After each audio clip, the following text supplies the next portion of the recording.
So Amon-Ra St. Brown, receiver out of USC, is one of the more interesting watches I've had at the receiver position so far for this cycle.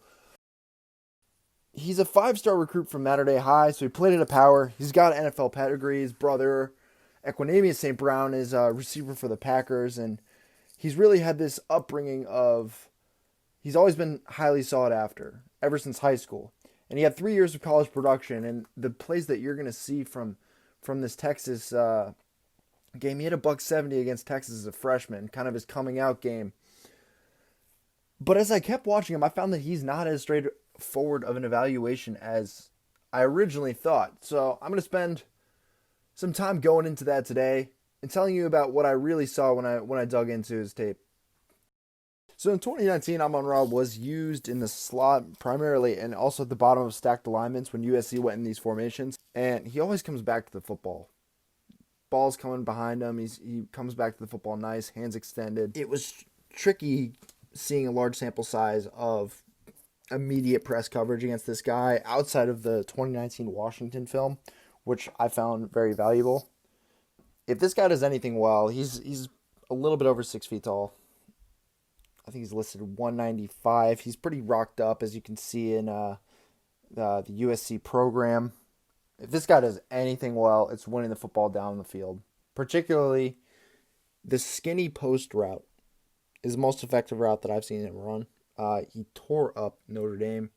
If you have middle of the field open coverages against this guy, so any sort of too high safety look, particularly too high zone. So if you're in a base cover 2, Tampa 2, and you don't have the underneath corner to carry with him out of the slot, he just murders too high coverage with this skinny post route. And part of the reason he could do that is because he tracked really well. He's got really good hand-eye coordination.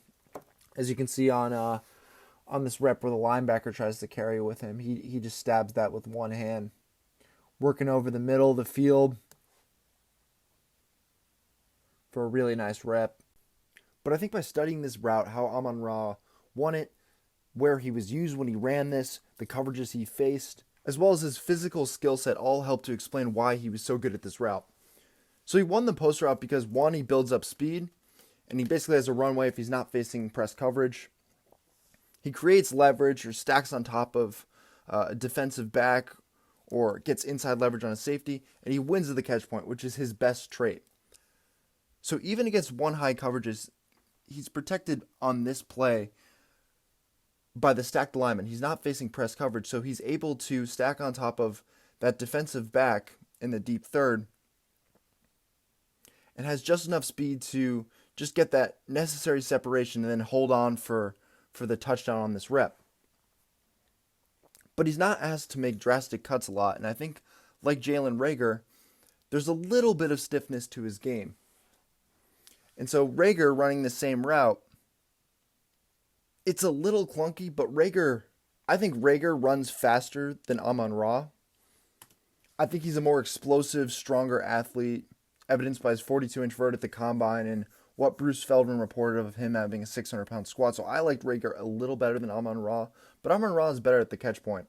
And so plays like this with Henry Ruggs, where a ball's a little bit underthrown, he has to come back and get this football, I have no doubt that Amon-Ra can win these types of reps. And you don't always have to win with speed, even if you are a deep threat. And so I think that his contested catchability does give him this floor. It's just a question of which plays is he going to be able to make at the next level. I think this rep from Ruggs, which is just no safety help at all, true burner speed, I think this is a play that if Amon-Ra was in this situation, I think he would be tackled at like the 30-yard line. And so now we're getting to his yards after the catch ability, which is a little bit concerning for me. He doesn't always have the perfect awareness of his surroundings, as you see him get popped in this Texas film. And some of his yards after catch decision making can be a little clunky at times. So he's going to be open here. He's got wide open space. Instead of breaking this back inside or going full throttle through the defender, he's kind of indecisive about what he's doing. And so while he's falling forward, I think there were more yards that could have been maximized on this specific play. I think you could have broken that out for for a longer gain.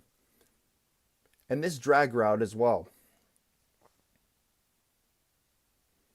He knows that no one's going with him, so this isn't man, this is zone.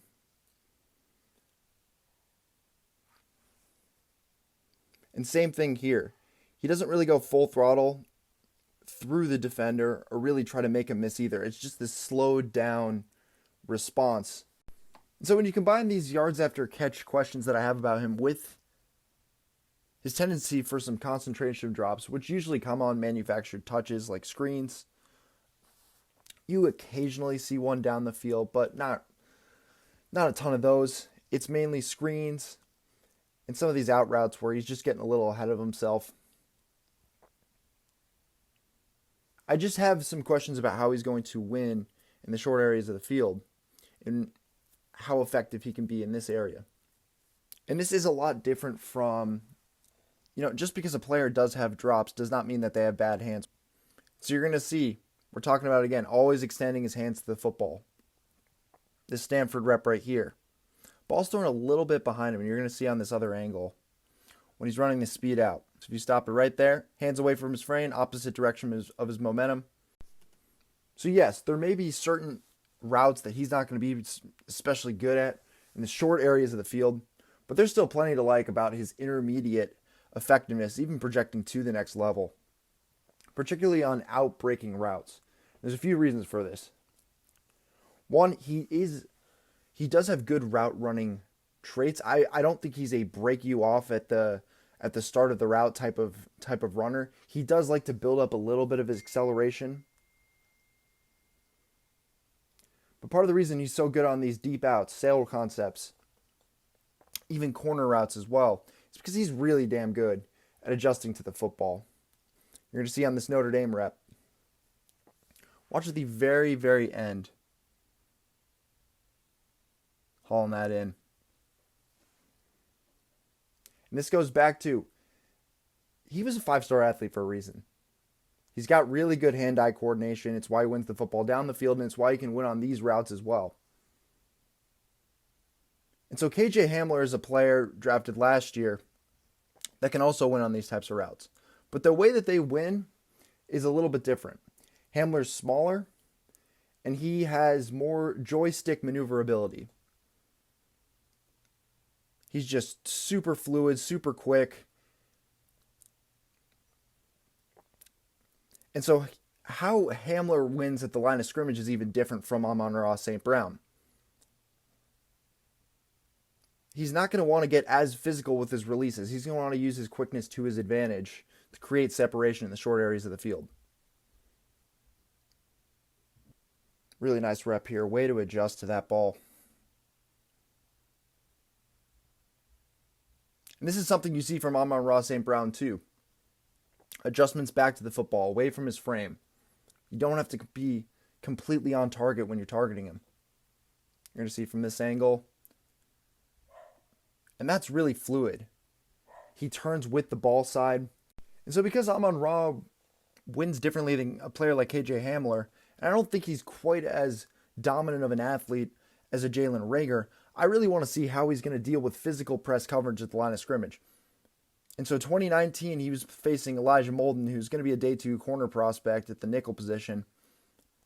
And you see him flash that arm over move, showing that he's got some idea about how to beat press coverage.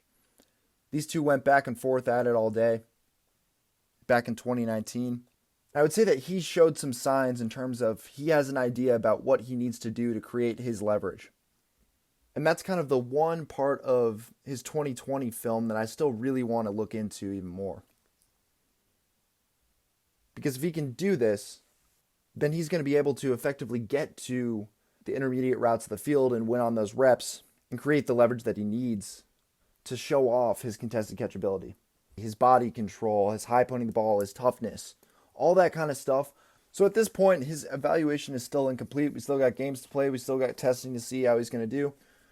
My predictions for him, I think he's going to be 4.47, 4.48. If he's a little faster, that might bump him up. I think he's going to be like a 37, 38-inch vertical guy. This is a really good athlete. He's just not the absolute freak of the freaks, in my opinion. So as of right now, I have a late round 2 expectation of him. Potentially early round 3, but I think he's going to end up going late round 2 because that's just how good his catch point ability is.